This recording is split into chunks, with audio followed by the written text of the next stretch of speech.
Thank you. Hello, everybody. This is, it's great to be here. Thank you, EAN, for the invitation. Honestly, I'm honored and I'm humbled when I look at everybody in the room. We talk about and write about these things at RAP, but I look around and see you all are doing these things. So I'll do my best.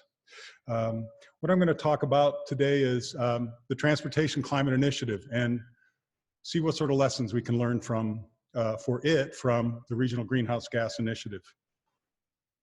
But let me start with some assumptions. From the Essex plan, we learned that $500 million a year of fossil fuel is going for transportation, and that money's going out of state. I want to be clear that I'm not representing underserved communities or overburdened communities. I understand that is their job. I think we invested our way into this climate problem that we have. I think we can invest our way out of this. And a couple observations about poverty. We know that poverty means you don't have the money to do the things you want to do. But poverty also means that the money you have is locked into stuff that you no longer want to do. And keeping those things in mind will be helpful. So the Transportation Climate Initiative, as you know from Peter's statement today, is going to adopt the RGGI cap and invest model. It's a combination of putting a price on carbon, but also using those revenues strategically. I think there's a little RGGI history that's really key for us to think about as we start this journey. When the RGGI states started out saying they were going to put a price on carbon, they realized that that would bump up the wholesale market price, and that would affect consumers. So not only did they have to try to reduce carbon by their policy, they had to figure out how to protect consumers from that price bump. And what they did was articulate a sweet spot. As you've heard, RGGI states have adopted lots of policies. Programs have been running for about 10 years, but about 60% of what they do with their revenues goes to energy efficiency. It reduces that carbon bump, the exposure to end-use customers, and it does that, it lowers their bills, it reduces their demand, and the feedback loop is very positive. It reduces demand for electricity, lowering the cost, and lowering the demand for allowances, lowering the cost of allowances. So like RGGI, like TCI, RGGI has increased wholesale price of electricity, and TCI is going to increase the price of transportation fuel. But the question, most important question for allocation purposes is, we know that some Vermonters can afford more efficient cars than what they have today. Some Vermonters live close to work, close to the hospital, close to shopping, but others do not. So when I think about enabling legislation, I think one question is really important to ask: will TCI enabling legislation articulate criteria that will answer some of these questions? Who's going to be more burdened? Who's going to be overburdened? Who's been historically underserved and not had access by comparison to others who have? And who, due to age and infirmity, look at the demographics for Vermont, is going to be denied access that they really are going to need.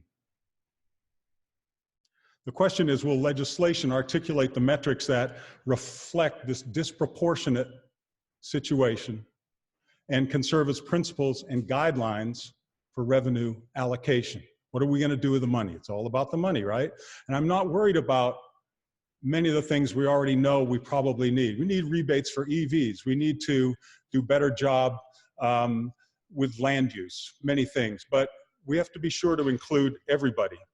Will this legislation articulate principles and guidelines that help with this? VEIC came out with a document a couple of years ago, Mapping Energy Burden, I think is really insightful here. And I have 1 minute left. So planning today in Vermont, which is best suited to do the sort of planning that I'm suggesting? The utilities plan, A&R plans, the DPS plans, lots of folks plan. But I think about the regional planning commissions out there in the state, out there where people are in municipalities not really clear on all that's going on in Montpelier. When you think about the RPCs, they have process goals in statute. They have substantive requirements to be efficient, to consider transportation planning, to consider air quality, to make sure that services are efficient. I think they're actually pretty nicely suited already in statute to do some interesting things. Use some TCI revenue. Could these plans, for instance, with block grants, encourage an update to transportation plans that would be consistent with what the legislators are going to tell the state what needs to happen? Can they provide updates to their transportation plans with relative ease? I think so. Can they fund transportation projects that promote TCI goals to make sure that everybody gets a shot at this? So let me just provide you my conclusions really quickly.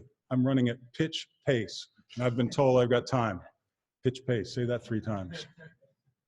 The starting point of any discussion is not, should we put a price on carbon? The starting point is, we're hemorrhaging money. Let's keep some of it here.